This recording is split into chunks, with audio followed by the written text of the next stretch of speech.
السلام عليكم ورحمة الله تعالى وبركاته. إن شاء الله تكونوا كامل بخير وعلى خير. اليوم كما كنتوا تشوفوا جيتكم بوصفة سهلة وبسيطة واقتصادية تاني في نفس الوقت، والأهم من هذا أنها تجيب لينا. تابعوا معايا الوصفة وطريقة التحضير. عندي هنايا كمية تاع كما كنتوا تشوفوا المشطو، كنت غسلته ونقيته أكيد وقطعته. وعندي هنايا حبيبة بطاطا اللي كنت نقيتها وقطعتها هكا عادي. وعندي 2 حبيبات بصل متوسطين حجم متوسط. عندي 3 حبيبات طوماطيش تاني متوسطين. عندي 2 سنينة ثوم كبار، وعندي راس ولا 2 تاع فلفل حار. هذه هي. دوك نروح هنا ديريكت في الطنجرة تاعي ولا في لاكوكوت ولا المهم فاش حبيتي ديري. ندير شويه تاع الزيت، نقطع هذوك الحبيبتين تاع البصل جناوح كما كنتوا تشوفوا مع دوك سنينه تاع الثوم، نقليهم مليح في القدا في الطنجره ديالي. ومن بعد نزيد نضيف عليهم هذوك 2 حبيبات ولا 3 تاع الطماطم حب اكيد، وملعقه كبيره طماطم مصبره، ملح، شويه فلفل كحل وشويه فلفل حار ولا فلفل قناوه. نقليهم كامل مع بعض، ومن بعد نضيف عليهم المشطو يعني اللي كنت غسلته ونقيته اكيد، ونمرق بشويه ماء. وشنو هنايا الماء ما نكتروش، يعني مش حنديروها جواز ولا حتجي هكا غمسه مجمره، يعني حدو قدو.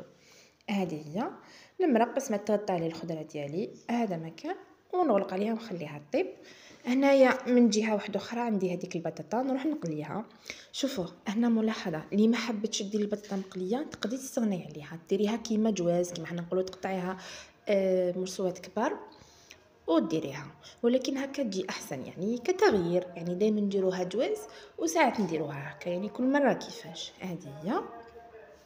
هنا راني قليت البطاطا ديالي، وشوفوا هنا بعد ما طابت لي المريقه هذيك الغمسه راني ضفت عليها البطاطا اللي كنت قليتها.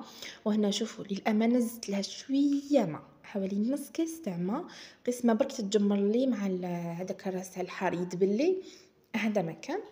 ودوك تشوفوها كيفاه جات معنا، ولا غير جات مجمره معسله ما شاء الله. شوفوا كيفاه جات، تجي غمسه يعني ما تجيش المرقه بزاف. وهذا واش كان عندنا لنهار اليوم. ودرك نروحوا للركن تاعنا كيما العاده والعوايد. ما تنساوش تصلوا على النبي اول حاجه عليه الصلاه والسلام.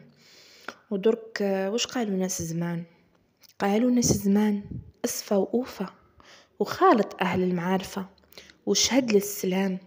الرزق يجيك صدفه ما يجيك بالخطفه، والقنديل اذا طفى والله وتشعلوا عام.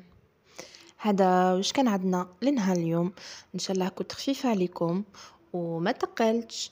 ما تنساوش الاشتراك في القناه الا ما كنتش مشتركين، والجيم اكيد الا كانت عجبتكم الوصفه تاع نهار اليوم. ودرك ما بقى لي غير نبقيكم على خير، والى فيديو قادم ان شاء الله. سلام.